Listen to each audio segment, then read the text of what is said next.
Hi there, Scratch number one, and all the rest of you good people out there. Regarding your question on the forum on how to model an arrow like chamfer, and let's show the picture of that, something like that. So we have a U-shaped groove and we have a V-shaped bottom of an arrow. So how do we do that? Well, we do not have the prerequisites of this. We do not know where you are in your start, so I'm going to assume that we're going to create that U-shaped groove as well. Now, I was arguing in doing this in 11 or latest version. I of course recommend to upgrade to the latest version. That is always a good thing, to benefit from the latest and greatest. However, I thought it would be good kind of test for me to step back to NX11 and see if I remember everything that is there. Now, with that said, let's kick it off. So here we have kind of the base geometry. We're going to create that kind of horizontal groove through that part there. That's solid. And in doing so, before we do that, we're going to cut our problem in half. So we're going to trim it with the center there. Then we're going to create an extrude. We're going to do that on top of the either face or datum plane there. I choose the datum plane, obviously. We're going to create a line from, let's see now, just get the a good view of size of this. We also convert that line to reference. We're going to create a curve. An arc. We're going to create that like that.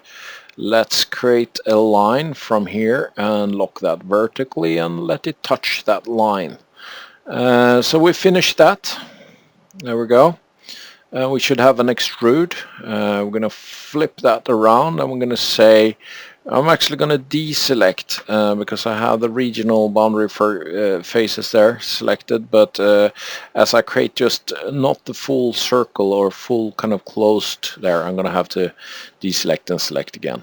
I'm going to subtract that from we're going to subtract that from that, and there we have our groove. So now we're going to create that recess area for the as a bottom for the arrow, if you like. So another extrude and an extrude. We're going to base it on the same datum plane, and let's see what we can do. So that would be, let's see here now, that would be a straight line there, and it's going to touch up here. It's going to touch that line there, let's say, and it's going to go from there to there. So we finish that and we do the same thing here. We flip that around, deselect and select that area there. Now that is not going to be all the way through. Let's say it's going to be that deep. We say okay to that. And here there are various ways of doing this. Obviously this is just one. I'm going to use the move face synchronous. I'm going to specify an axis, which I have here. I'm going to create kind of that arrow like surface, if you like, there. Go okay to that. And well, here it all depends. I'm going to use that again.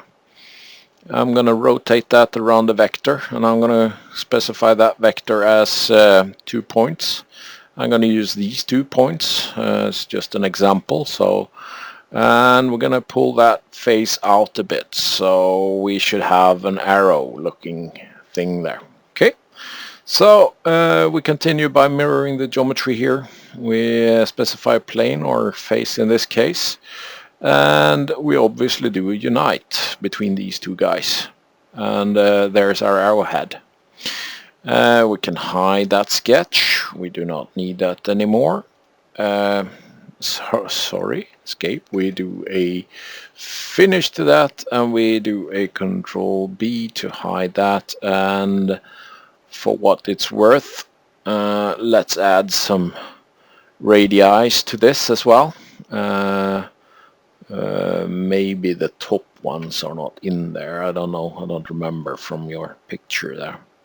Okay, and maybe, yeah, well, that's okay. Let's go with that. Okay, and there you have your arrow. Now, not sure if this is what you want, but it's one way of doing it. And I hope it helps or inspires to a good solution for you. And with that, I'm going to leave you for tonight. So all you good people out there, take care, be safe, and above all, stay healthy. Bye for now. Over and out from Fred.